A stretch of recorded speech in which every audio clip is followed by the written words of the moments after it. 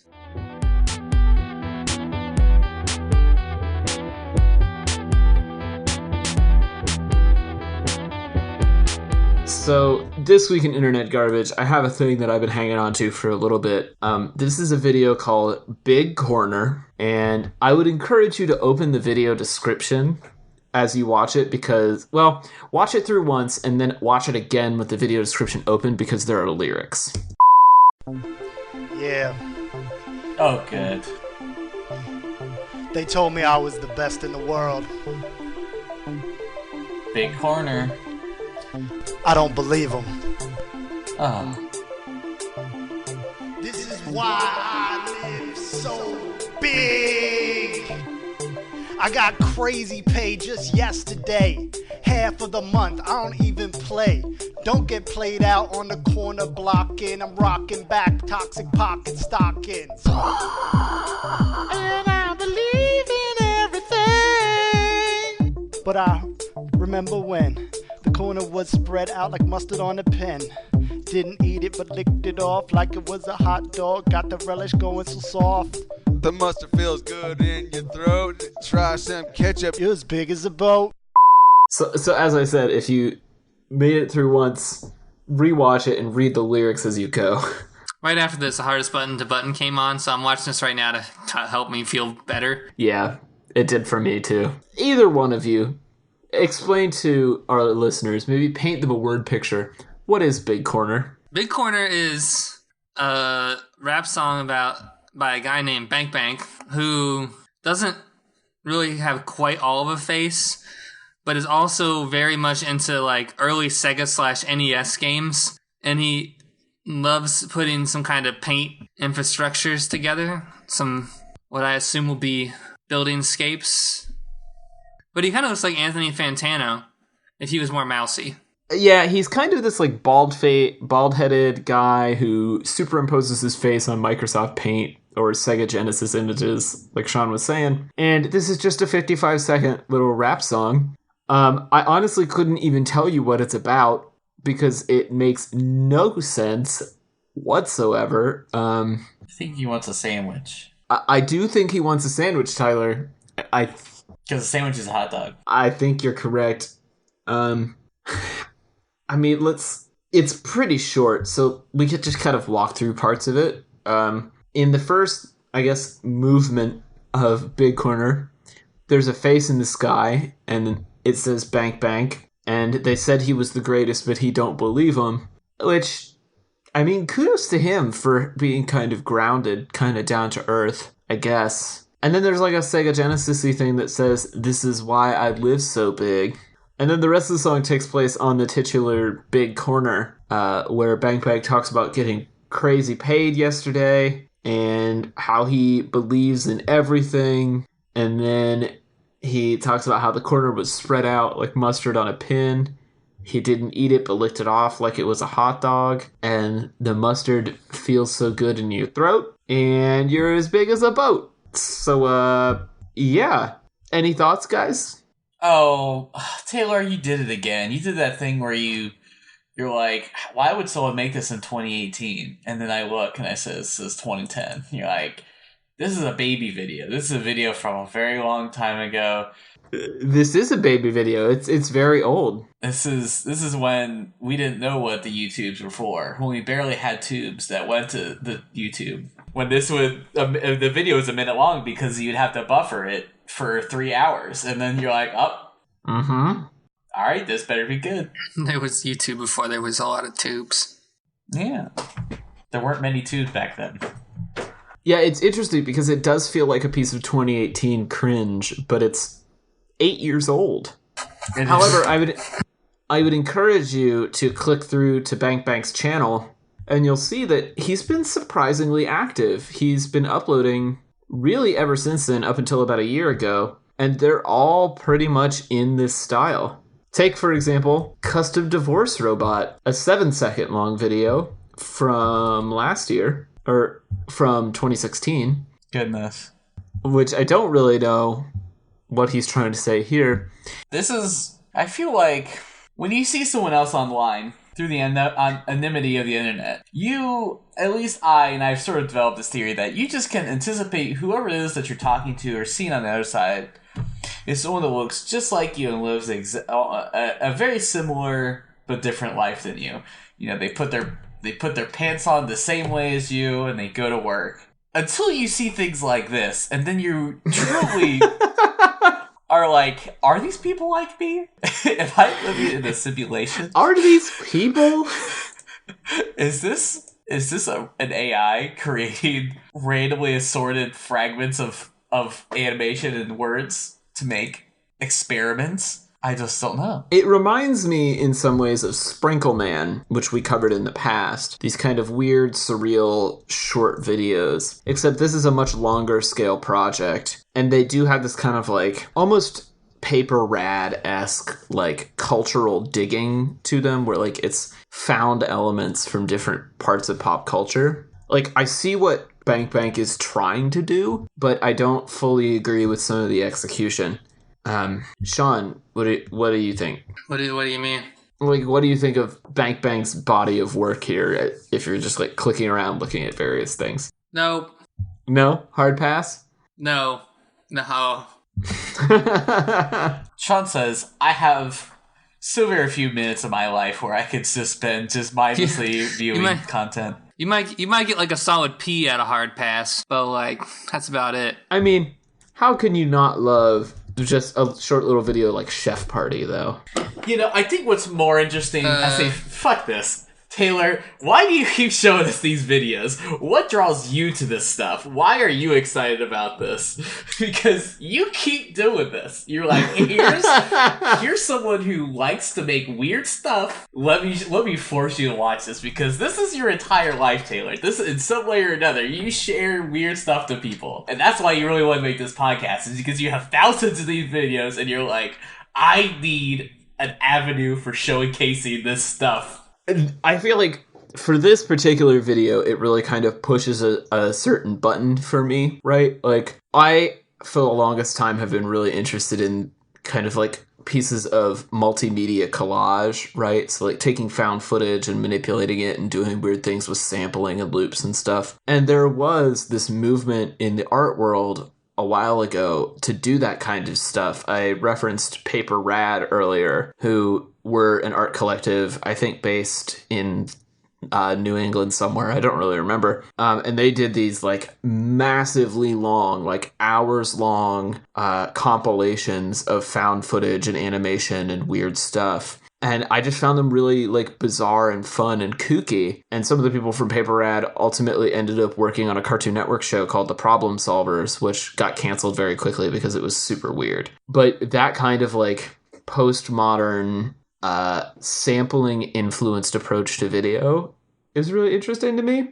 And I think YouTube is a great place for that because, as we've learned over the years of making this podcast, the YouTube algorithm can sometimes like show you things that you don't really expect or don't really want. And so sometimes I go out of my way to just like find kooky shit to like throw the algorithm a little bit and like make sure that my YouTube experience always includes a bit of randomness to it, because I miss those early days of the internet when like you could just stumble upon a funky weird video like Bank Bank's Big Corner. And, I always love that kind of stuff. I get tired of watching like a bunch of super polished NPR Tiny Desk concerts over and over and over. Like, those are great, but I also want the fringe edges of the internet. And so I think that's why I like this stuff. So, with that being said, I feel like you're on the record as saying that you do not like YouTube poop. No, I do like YouTube poops. I do. You do like YouTube poop. I think they have to be executed well, though. Sure. Because a lot of YouTube poops are very low effort, very just annoying and cringy to be annoying and cringy. I like a YouTube poop that's clearly involved some effort, right? So something like the King of the Hill one, Boggle Crunch, or Wow, It's Made is one of my all-time favorites. Something where somebody clearly spent hours and hours editing this thing together. Yeah. That's their business, though. Exactly. And I'm glad that there are people out there who can make at least a small living doing this kind of stuff on the internet still. And so this Week in Internet Garbage segment is my tiny little effort to help those people keep making dumb, fun, weird art on the internet. Unless they're synchronized boating in their kayaks, in which then we just dunk on them real hard and then just make sure they never make a video like that ever again. That's not true. I want those guys to keep making their freestyle canoeing videos. I really do. Because I think there's space on the internet for all of us, even people who do weird routines in canoes. I guess that's true, because a view is a view. Is a view is a view. Yes. 15 cents don't care how it's made. It just cares that it's made. Oh, Sean. You're so right. And so wrong. I wish a view was worth 15 cents. What? You're wrong. Views are not worth anything near 15 cents. What are they worth? Less than a cent. Like 1/15 of a cent, because the internet economy is awful. The internet economy sucks.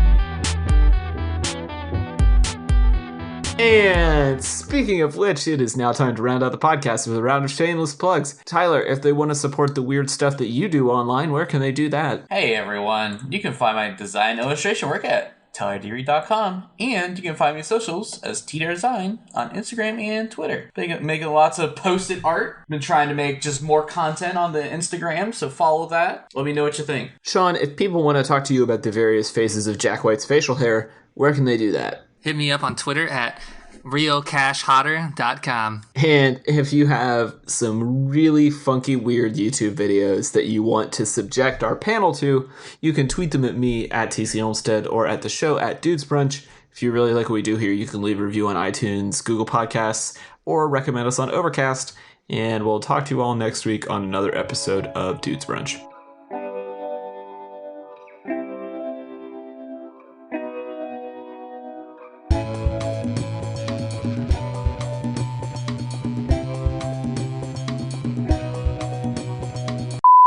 I don't know what Taylor's up to, but I guess since he's not saying anything, I guess I'll just continue talking.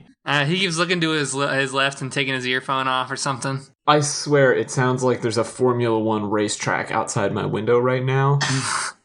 We can't hear it. There's like a main thoroughfare, like maybe a block north of my apartment, and it seriously sounds like an entire NASCAR race just went straight down that street, like revving their engines the entire time. It was so loud. An entire NASCAR. It was very, very confusing. Well, they were going to eventually come back, right? Because, I mean...